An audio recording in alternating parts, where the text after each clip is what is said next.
Good morning. I'm Carrie, and I'm back today to talk about the dark night of the soul and your shadow work.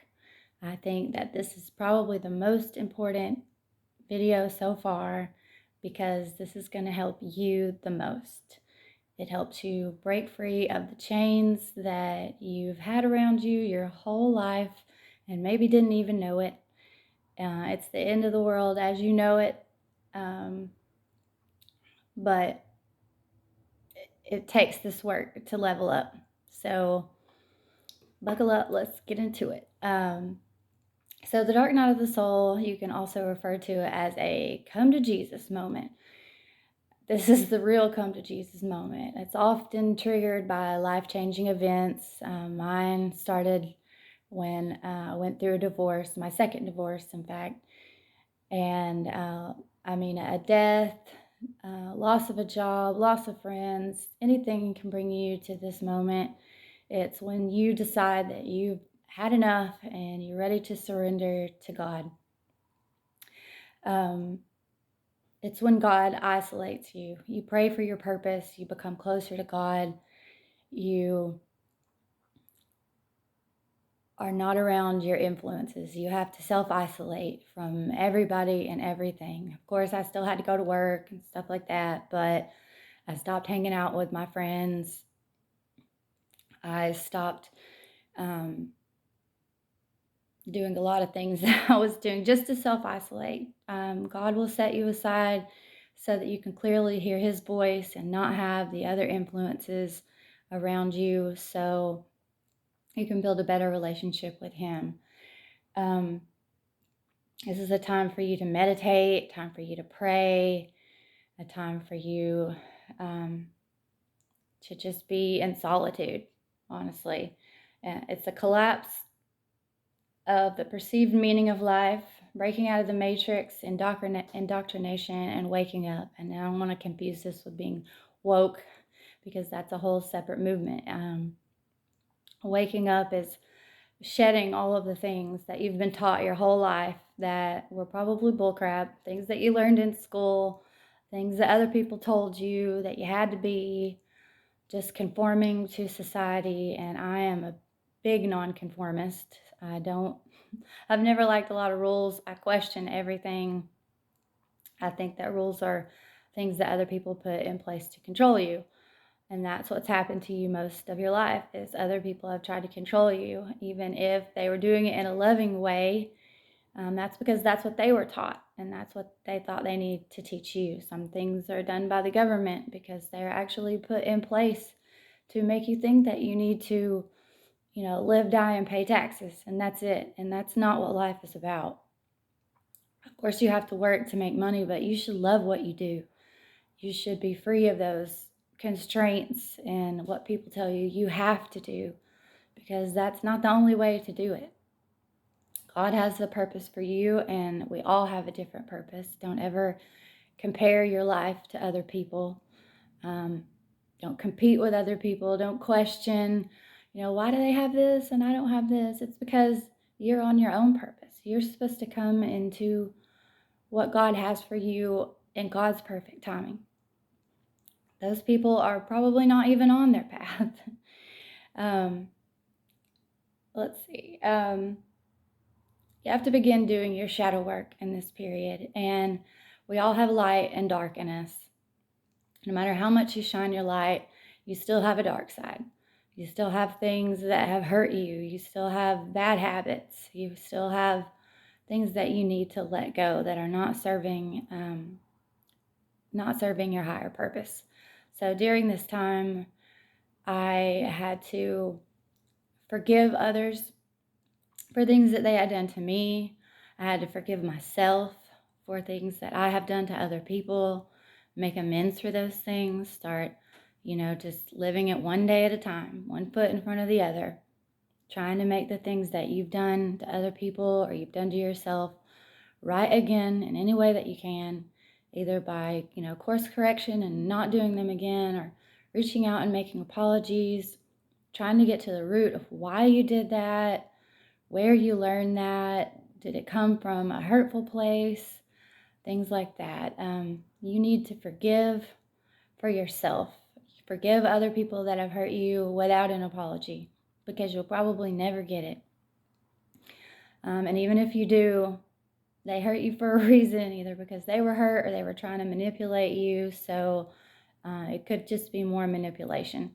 Sometimes the ops come back to apologize because they feel like they didn't hurt you good enough the first time, and they want to get close so they can really do the job in this next go round. And so forgiveness is for you. Forgiveness is so that you don't hold hatred in your heart. You don't have resentment. These things will block energy from flowing through you. It will block your chakras. Look up your chakras, what each of them are for. When we hold things in like this, it causes sickness. It'll eventually cause you to be physically ill. I believe this is where cancer comes from. Other illnesses come from holding in that hate, resentment, and not forgiving, and secrets that you hold inside of you can cause sickness, cancer, things like that.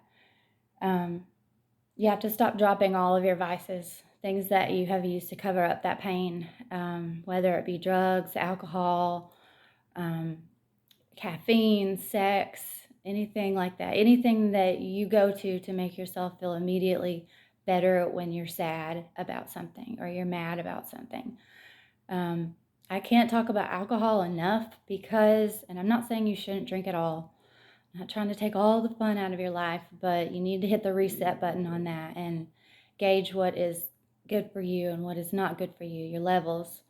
Because alcohol and other drugs, they drop your guard as far as your spiritual guard. It makes you very susceptible to negative energy, negative entities, demonic entities to be able to attach themselves to you. It makes you the devil's playground, so to speak. So alcohol is a big one. That's why they call it spirits. So that's where that comes from. Do things that will evoke raw emotion, things that bring out emotion in you, things that make you feel. You've used all of these things to not feel.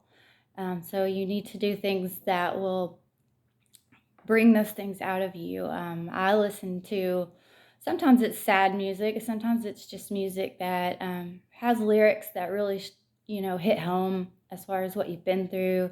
I listen to a lot of Connor Oberst, and he has many different projects. He also goes by Bright Eyes. Watch movies that make you emotional. Look at old pictures, things that will bring up things from your childhood that you don't want to deal with, but you have to. You have to deal with it. Feel everything. You want to feel everything. That is the point of this, is stop trying to numb yourself. Feel everything. Recognize it. Do what you need to do with it. Forgiveness, course correction, and let it go. You have to let it go. Don't hold on to those things anymore. And then eventually you won't need the vices, because you will have dealt with that. You will have dealt with that pain and that trauma, and you let it go. Give it up to God. It's no longer yours. You no longer have ownership of that. It doesn't control you anymore at all. Next is raise your vibrations. You have to surrender to this process and then raise your vibrations. You want the highest frequency possible. This is how you ascend. And I once had a coworker make fun of me for talking about wanting to ascend, because she was like, beam me up, God, beam me up, Scotty. And it's a way to make fun of it, but it's true. This is how you become closer to God. There's levels to this. You will level up spiritually. You will level up in life. So going through this work and working hard, and it's not easy at all. It takes, the process for everybody is going to be different. Sometimes it can take days, sometimes it can take weeks, months, years, however long it takes. It all really depends on you and you staying on your path. Now, some days I will fail miserably and I will have to, just start over tomorrow, or just not give up and keep on your course and Go back to where you were and keep going from there. So, raising your vibrations, I've mentioned dancing and singing and things like that. Also, love is the biggest vibration. Love is the highest frequency. It is so important to love yourself and the self care, to take care of you and your health, get good rest, eat good, high vibrational foods. You can look those up online too. I like to eat oranges, cheese, berries, things like that. Drink a lot of water. Um, Sometimes, when you love people, you need to love everyone. Love yourself, love everyone, but you can't always love the people that hurt you. You have to love them from afar. You have to know what were the good influences and what are the bad influences. And you can still love those people, but you don't have to let them back into your life. One of the best things to help you raise your vibrations is setting boundaries. Set boundaries, strict boundaries. Agents of the devil hate boundaries, but they keep you safe and they're there for a reason. And don't bend for anybody, because they will try to manipulate you. They will try to bully you to try and let your boundaries down so that they can get back into your life. But if you have identified that as something negative for you, keep that boundary strict. Let's see. High vibrational music. You can look that up online. I love Kevin Gates. I think he's coming from a good place. He's definitely put in the work. There's Erica Mason. She's somebody that I've recently discovered, and I'll tag her. She is an amazing rapper. I really like rap, so I wanted to try to find something in the genre that I already am used to and vibe with. And Erica Mason has really great positive lyrics as far as changing your life and keeping your boundaries. And she's amazing. I used to be, I'm Gen X, so I came from growing up, going to high school in the 90s. So I always considered myself a true ride or die. And I had to drop that. You can't be ride or die for everybody. I've had friends that I thought would be in my life for the rest of my life, who I would answer the phone for at 2 in the morning to listen to their problems and try to help them. And when I went back to those same friends with this situation that I'm in, they would say, "Oh, I think I need more information." And that's something that I would never have said to them. I would take whatever they came to me with at face value. I would believe them and try to help them however I could. But somehow these friends need more information to help me, and they haven't reached back out to me since. So you have to let those things go. Let those people be the karmic person in your life. Some people come into your life, for a season to teach you lessons, and you learn those lessons and let that relationship go. Don't hold on to things that aren't serving you. Let's see, what else? You will get people that attack you for this too, for trying to better yourself instead of seeing the good in what you're doing. Who does she think he or she thinks that she is? She thinks she's better than everybody else. No, I don't. I don't compete with anybody but myself. I try to be better than the Carrie I was yesterday. And I'm going to keep doing that every day for the rest of my life. I have a long way to go. This is not about, the destination. It's about the journey. So don't let the negative talk and opinions deter you from getting on your path. It's courageous. Be courageous and don't let any of that affect you.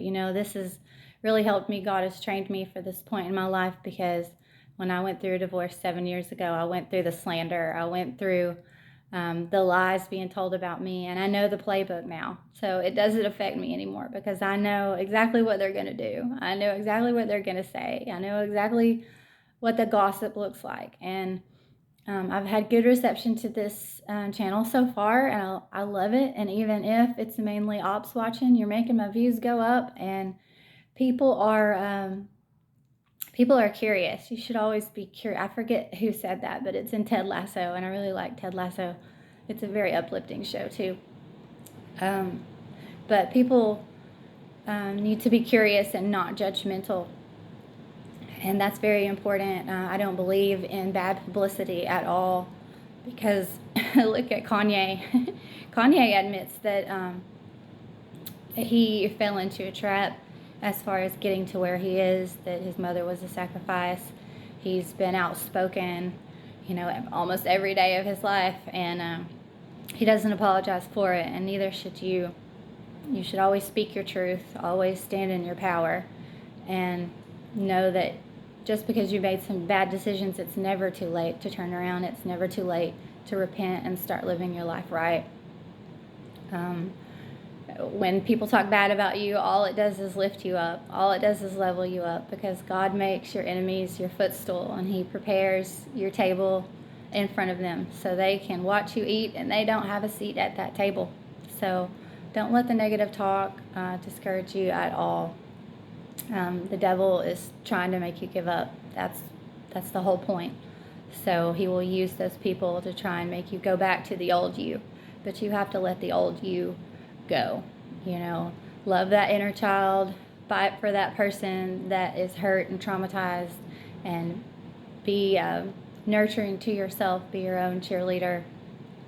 Don't let anybody talk you out of your path and purpose. My path has not been easy. That Mary J. Blige song, My Life, My Life, My Life, My Life. I feel her. I feel her pain. She has dug herself out of what she had grown up in. So she's a huge inspiration to me as well. Don't let anybody make you give up on yourself. I'm here to help people. I'm here to raise the vibration of the earth. I'm here to show you your potential. I love to teach. I love to see that light bulb moment in people, and I can show you your potential, but you have to grab it. You have to be willing to grab it and put in that hard work to achieve your potential, and then keep going from there. Don't stop there. I didn't come this far just to come this far. Keep going. It's all going to be worth it in the end, and you feel amazing to let go of all of that stuff and to see the true you that's inside, the pure, the genuine you. I pass by this house when I take my son to school, and there's a little sign by the mailbox that says, "Love is why," and it is. Love is what it's all about, and these are 3 words, but they are 3 powerful, powerful words, because love is why. You are not alone. I love you. I'll see you next time. Bye.